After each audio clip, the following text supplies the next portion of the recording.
Tracy, could you please tell me about what it was like growing up for you? Sure.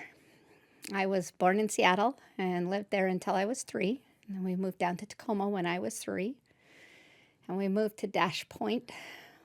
And I went to school at Dash Point Elementary School. And it was a very small community located on the water on Puget Sound. And I walked to school every day from my house up a hill. I always tease my children and tell them uphill both ways, but only uphill one way. Small school that was built in 1924, and all of my classmates almost all of them lived within walking distance of school. Tracy, when were you adopted? I was put up for adoption before I was born, and I was in a receiving home for 6 weeks, and then I was put with my permanent placement parents. So then how long were you in? Did you go to school then at Dash Point? Yes, I went to school in Dash Point from the kindergarten until the 5th grade. And at the end of 5th grade, I was part of a desegregation program that moved Wow. me from where I lived to McCarver Elementary School in downtown Tacoma in the Hilltop district. It was about an hour bus ride from my home.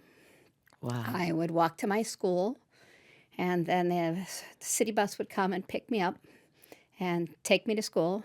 And at the same time, they would drop off 2 of the black children from my school, the school I was going to the school that I normally went to, and then drop me off at school so that I could join the kids in that school, which were predominantly black.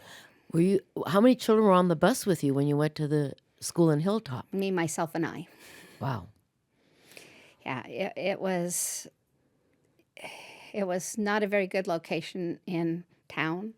It had always been known for being kind of a dangerous area to be. It certainly wouldn't have been somewhere that my parents would have allowed me to take a bus to for any other reason. I wasn't allowed to go to downtown Tacoma, much less the Hilltop area.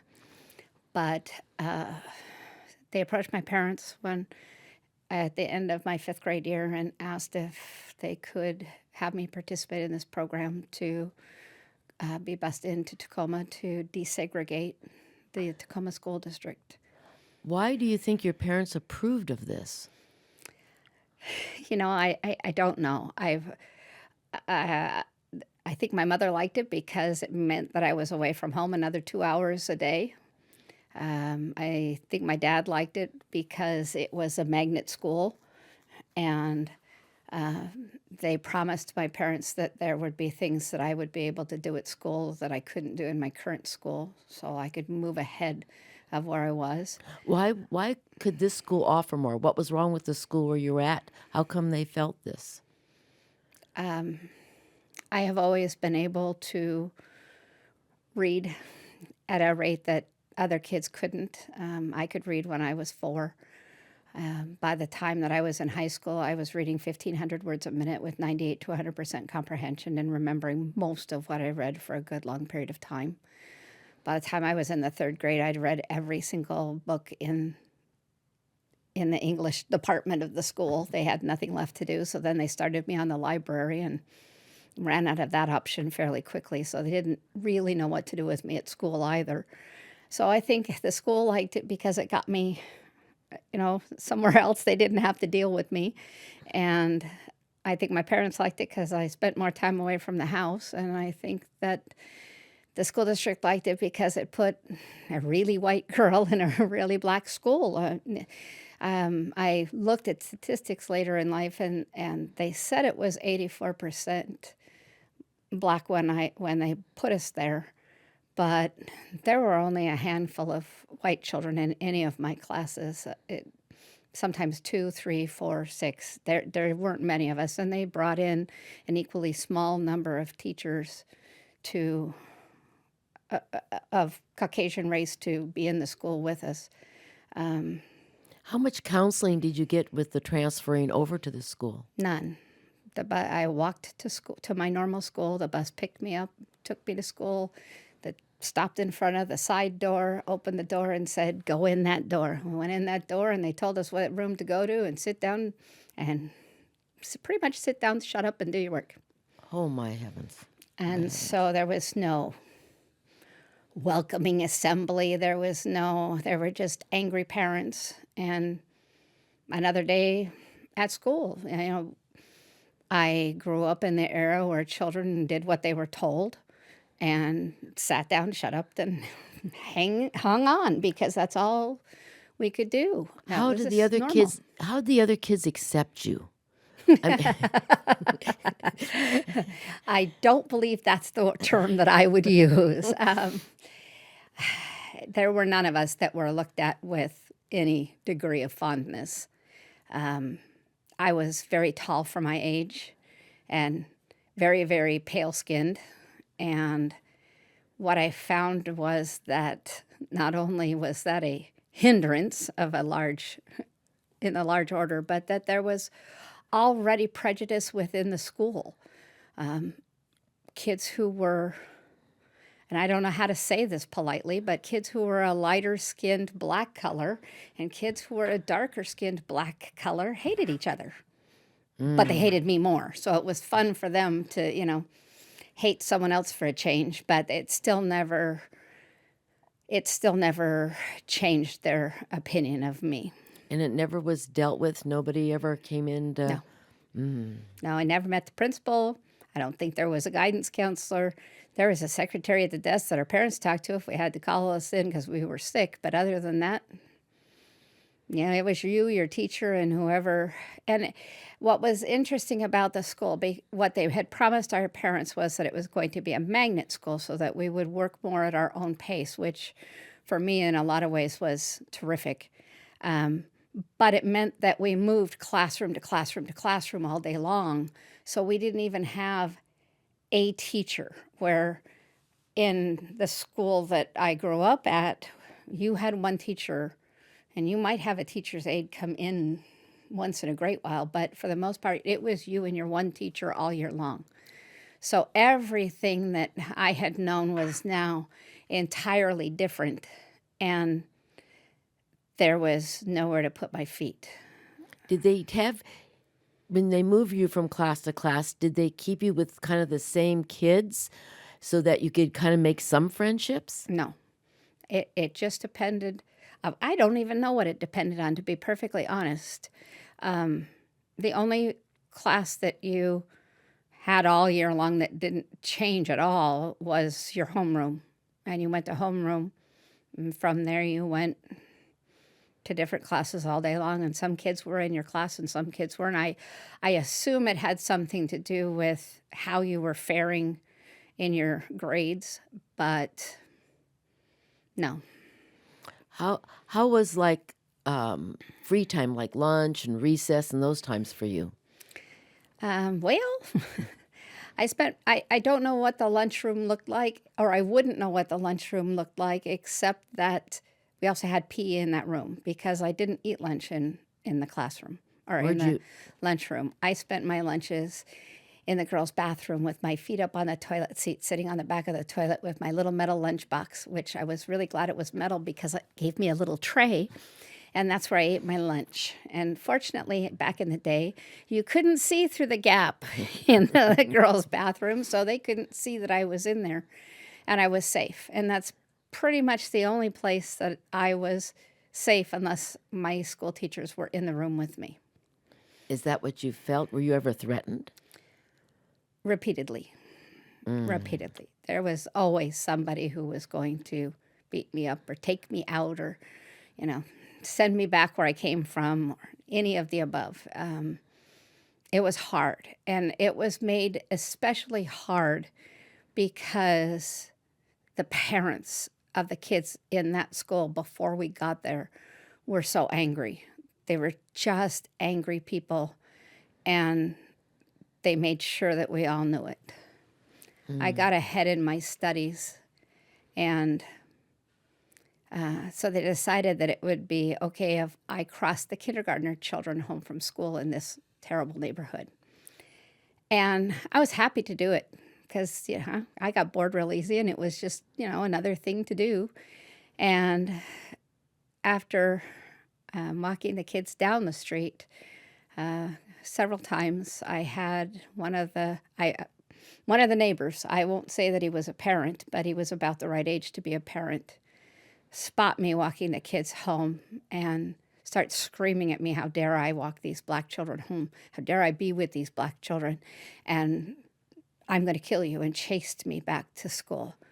I got back to the school and got inside, and they realized something was wrong and got me where they couldn't see me from outside through the windows, and decided that probably wasn't a safe thing to do anymore.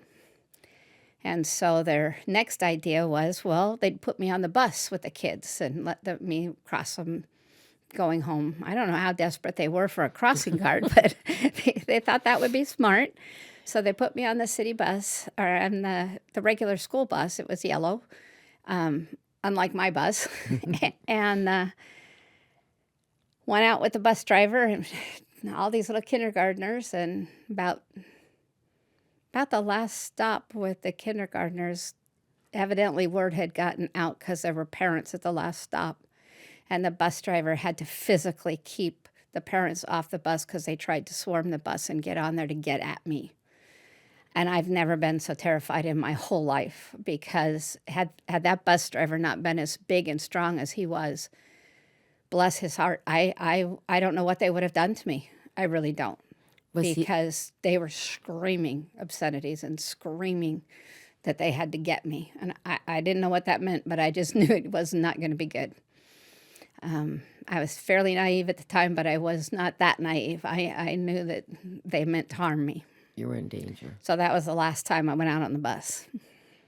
Did you continue at the school then? Oh, yeah. I just was never allowed off school grounds again for any reason. That was just done.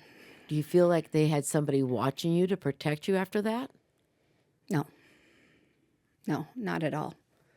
Not at all. And I would have thought that, now looking back, I would have thought that that would have been something that they did, or at least revamp the program, or take a look at why it had occurred, or why there was so much hostility, and nothing. Tracy, I'm curious if you could tell Gail, why do you think there was so much hostility? Like, where was that coming from? The reason why I think that there was so much hostility, and what I felt like at the time, was that the school had been turned into a magnet school in order to make this maybe not to make this transition, but to try to make the transition a little bit more palatable to the parents of the kids that they were pulling out of schools as far away as mine. Because an hour bus ride for a kid is a long one, especially when you have to walk to school to get the bus, to take the bus across town and into that neighborhood. And those parents wanted all of those resources for their children, and then resented the fact that they hadn't been given those resources before we got there. And because it was a different time in society, because back in that day, while I hate to say that I don't think that any of my neighbors would have minded if we had had a racially mixed neighborhood. I can't say that for sure, but I will tell you that no one of any other color lived in my neighborhood except for some Asian kids. And there were only maybe 2 households like that, and they were blended families. They weren't just strictly all Asian. The time was different. The place was different, except that the neighborhood is no better today than it was back in the day. And I'm sure of that because I drove there yesterday. And I mean, at the school at Hilltop. Yeah, at the school in Hilltop, and Black people came out of their apartments and stared at us yesterday while we were driving around the school. And we didn't even get out where they would have been, except at the very end, where they were. We didn't even get out of the car to take a look around. A couple of years ago, I went back to the school because I wanted to look around. I wanted to make sure that the memories I had of school were correct. And the black secretaries in the office would not let me look around the school. They said, no, you have to get out. You can't be in here. And I said, but I went to school here. And they said, sorry. And there were no kids in school. It was summertime, so there was no reason why I couldn't have just taken a quick look around. I'm not a very threatening person, and I'm usually fairly polite. So You are. there just wasn't, their whole attitude was obviously misplaced feelings, or thought perhaps I was lying, that I hadn't really gone to school there, which was kind of silly because I could have told them where everything was, and they, would have had no reason to question me. But they just weren't even going to let me peek my nose down the hall. It was just a flat out no, you've got to get out. In case people are listening to this, Tracy, could you tell them kind of where Hilltop sits, or what we call this school? Could you kind of explain that area compared to the area you lived in? Do a comparison from one school to the next? Well, I lived in a beach community, so we were on the water. There were not many roads, not a whole lot of houses, although they were all quite close together because we were a small beach community. We did everything as a community. We all went trick-or-treating together. We had parties up at our community house. There was a dock down off where everyone fished at. We had duck dinner every year where we had a fish roast, and we had all kinds of things that we all did together. We were a very close community for being what we were. Most of the dads played golf together. The neighbor above us, he was a doctor. The one 2 doors down from us was an FBI agent. We had doctors and dentists and lawyers and airplane pilots and FBI men. And the area around McCarver has always been low income, crime, drug, and just basically never been particularly well kept up. They've tried in recent years to do some things, but it's still basically somewhere you really don't want to go unless that kind of life appeals to you. So it's kind of like almost like a total opposite of what you were used to in school for 5 years. Absolutely opposite. Yeah. One thing we haven't talked about was, my curiosity is, how was like lunch? Well, we talked about lunchtime, but how about like in the gym? There was a PE. How was it to be out doing physical things with the other children? As long as the teacher was in the room, it was tolerable. If they were going to throw a ball as part of it, I was going to get hit with it. But just hard enough to hurt, but not hard enough for me to cry and make the teacher notice. Outside on the playground, those of us who were white and bussed in, for the most part, just kind of segregated over in one little area and stayed there because you didn't want to get too far away from the teacher that was out watching us, or you wouldn't be safe. It just was not a safe situation for any of us. Can I ask you a question on that? How did you learn about this neighborhood? Like, what messages did you hear about Hilltop before you got there? My parents wouldn't let me go there. My parents wouldn't take me there. Sorry, my parents wouldn't never have taken me to Hilltop. They would not have ever let me go there.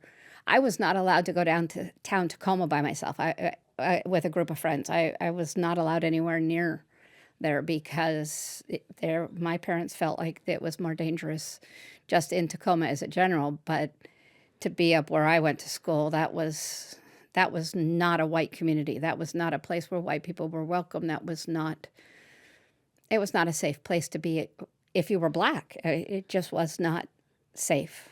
There were always murders. There were always drugs. There were always robberies. There was always crime. The police were always there. And it was sad. I'm just curious too, Tracy, if you could tell Gail, did you ever talk about what was happening to you with any adults, or like, was this a conversation you ever had with your parents or with other friends, or do you remember those conversations?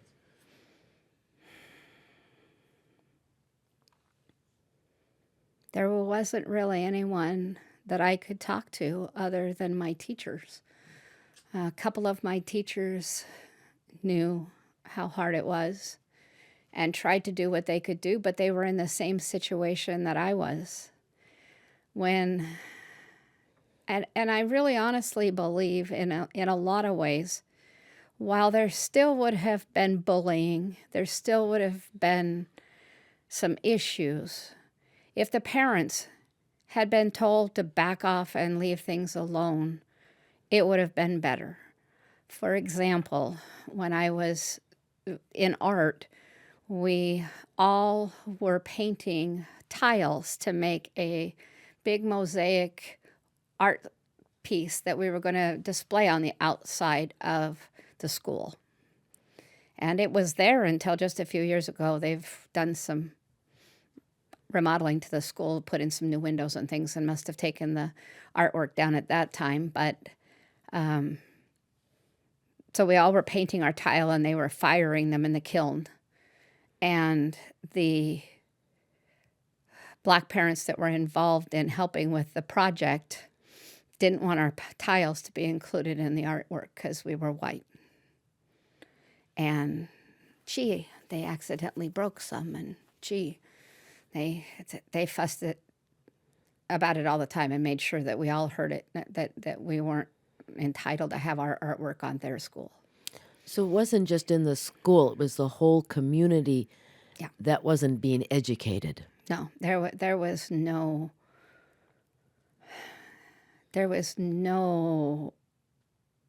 I don't think there was any effort to make it so that we all tried to get along or all had resources available to help us understand one another better. It would have gone a long way towards helping the situation. And it really, it's the basic human need of everyone. If you're going to be put into a situation where everything you know is going to be completely different for whatever reason, there should always be someone there. There should always be a plan in place to make sure that things go as well as possible. And in my mind, this was the biggest failure that they had. We had an advanced art program, and we got to do animation. Wow. But files got destroyed because white kids did them, and we never got to take anything home. So we have nothing from that time period which would have been the right thing to do. Well, you you'd know? have felt accepted, right? That you were part of that There was no community. acceptance. When one of my teachers, and she happened to be white, got pregnant, and she was the only one in that year that I know of that got pregnant, I said, let's have a baby shower for her. And I brought the cake. We got a present. We got a card and tried to get everybody to sign it. And I got beat up for doing it because how dare I do something for this teacher, and they should have been the ones to do it. And she was white, so why would we do it anyway? And it was ugly. It was truly ugly. Just made no sense. It still makes no sense all these years later. And it could have been so much better for everyone involved had a little more care been taken to make sure that we felt good about each other. I have a question. Did you make any friends with any of the Black students? And if so, did they give their perspective about what they were feeling during that time also? I sang in the choir. So there were a few Black students that I got along with fairly well. I tried real hard to make friends. I had a difficult childhood, and I was an outcast in my school because my dad wasn't a doctor or a lawyer or a airplane pilot, and my mother went hunting with my dad and didn't go to the social meetings that the other moms went to and go to the country club and those kinds of things. And So by the time I got to Meeker, or by the time I got to McCarver, I was really hoping for the best. I was hoping to find some kids and have some friends, and I ended up with a couple that were pretty friendly with. But my kids in the choir, there were some black kids that we got along fairly well and sang together. But then there were other kids we had an opportunity to go away from school and sing, and it was a pretty big deal. And we were in a competition and we did pretty well. But again, there were kids who didn't want us to go with them, and their parents didn't want us to go with them. And it was so silly. It was so unnecessary. It was so limited in thinking, because getting to know other people is such a blessing. There's good in everybody. You just have to learn how to find it. And if we could have learned to have found it back then, it would have benefited everyone. How long did it take you? Because this happened at such a young age. You were leaving one school, hoping to find friendship and fitting in another school, which didn't turn out. It seems to be just like the other school that you were going to over at Dash Point. How long did it take you to kind of get over the hurdle of feeling like you belong somewhere after this experience? I think that's something that I still struggle with at times today. When I left McCarver, I went back to school with the kids from Dash Point, only we went on to junior high school.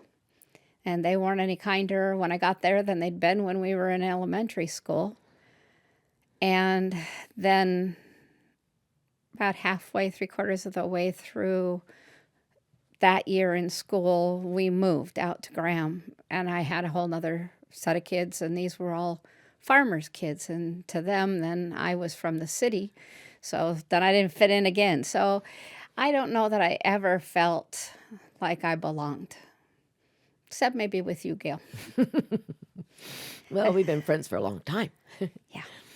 Yeah. And that's important in a person's life. Right. Have you ever had the opportunity to explain to your parents what happened, or was it just kind of all swept under the rug? We really didn't talk about school at all other than my grades. As long as my grades were fine, that was the only thing that mattered. That report card, that grade on a paper. As long as my grades were up, that was all they had time for. So they never asked you about your school day or came to check the school out, or? I really don't ever remember my parents coming to the school, ever. I don't remember a back to school night there. I don't remember there being any of the things that normally would have gone on in a school or that went on in any of my other school years. So no back to school night, no parent nights, no activities with parents and kids. There just was school and get back on the bus and go back home. And it was like I lived two separate lives. I lived the one during the day where I was gone all day, and then I lived the one at home at night. That was it. Do you feel because of where this school was in Hilltop, you've explained the area, do you feel that the state kind of just let that school go? I mean, because it didn't have the back to school night and it didn't have the assemblies. Do you feel that it was just kind of, because the area it was in, it got kind of ignored? It's hard for me to say because I don't know what it was like before I got there. I can only tell you what it was like when I was there. And if there was back to school nights or things like that, that was certainly something that I never got to go to. And for one reason or another, either because of how far away I was or because they just didn't have them or because only the black parents went. I don't know. Wow. How long, I'm kind of jumping back and forth with you because my mind's bouncing here, but how long did it take you? I know your heart, and I know you don't have any problem with any skin tone today, because of who you are. How long did it take you to get there after this experience?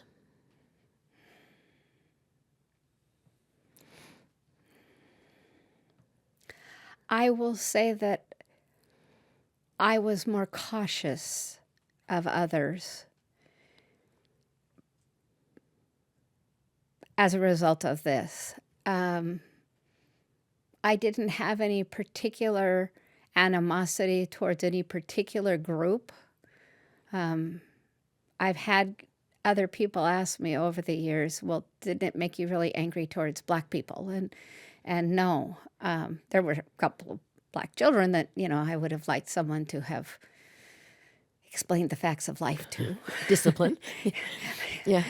Maybe explain that, it didn't matter what color your skin was, you're still a human being. But I have always tried very hard as an individual for all the years that I can remember to always try to find something good about everyone else and to take each person as an individual and not as a collective in any way, shape, or form. And I have found that has worked really well for me. And I took that forward from that experience. But I will say that I didn't place myself in circumstances like that, again, whenever I could help it. So yeah, I would not say that I ran off to go join community groups in an all-Black neighborhood, but that doesn't mean I didn't have Black friends later on in life. And it doesn't mean that I would ever do anything that would be any kind of deliberate act to be unfriendly or Unkind. disrespectful or unkind. That's you. That's just not who I am. No. I don't tend to look at people as a group and think they're dangerous. I tend to look at an individual, and if I get a funny feeling, then I try to move away from said individual as opposed to any kind of a group. Would you mind telling us, honey, about what you do now? Because of the fact that I think that would explain a lot of how you've overcome this for a living. I work in healthcare. I work for a dentist. I've been in dentistry for 37 years, and I treat all kinds of people. It doesn't matter what. They walk through the door and need help, then that's what I do.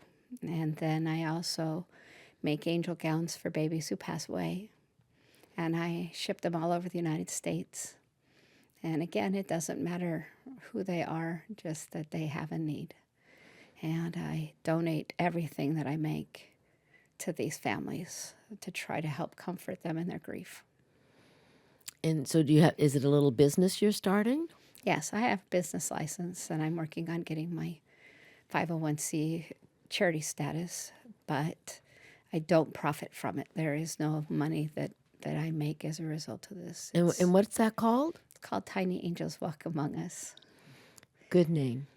Good name. Because they do every day. And there are people in every community that are an angel too, and that are more than helpful and supportive of my project. And I welcome anyone who wants to be there. I know it gives you great joy. It's my honor. You're giving back, aren't you? I sure hope so, because that's what it's all about.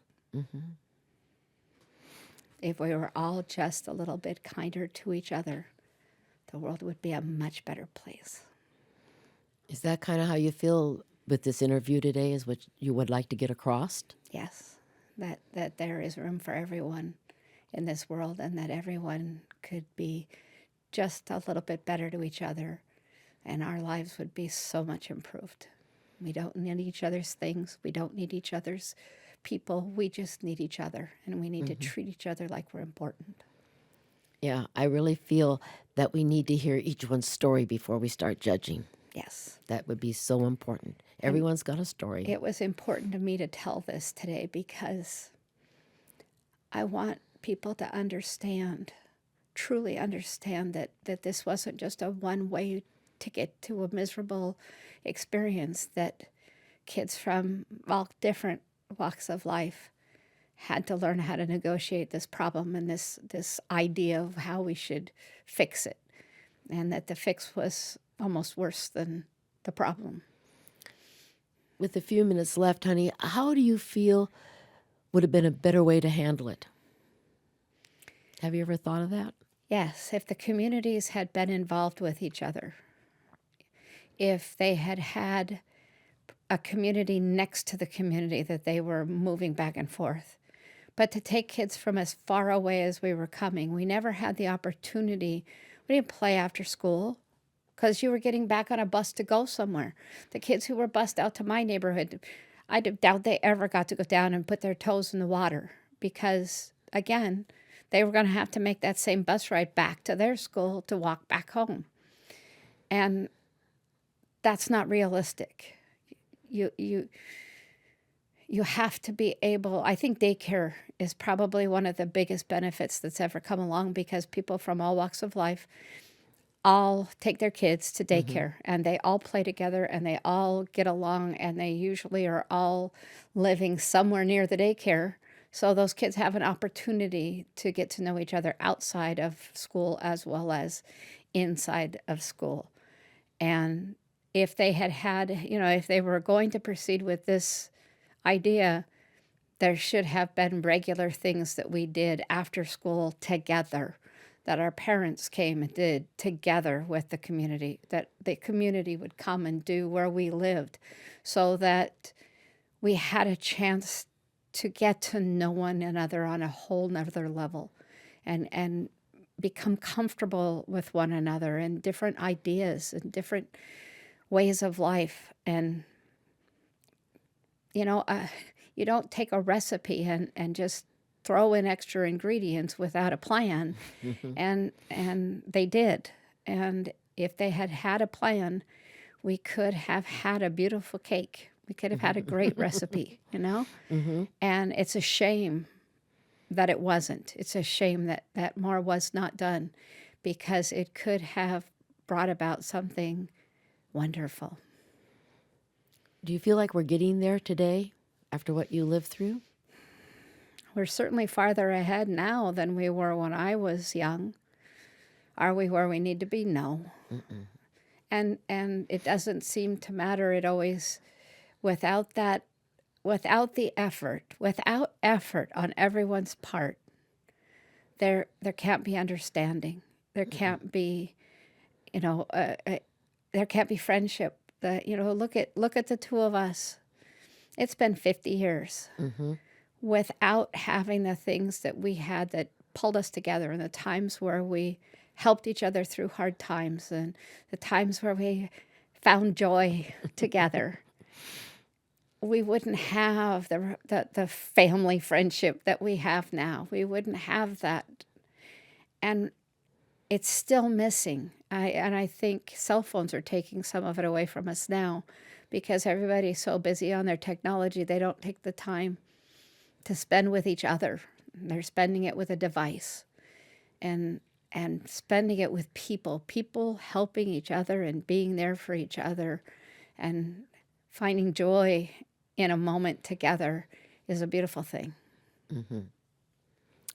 I agree. I think it was nicely said. Coming right up on time here. Is there anything else you want to say to each other before I stop recording? I love you, my friend. Love you too.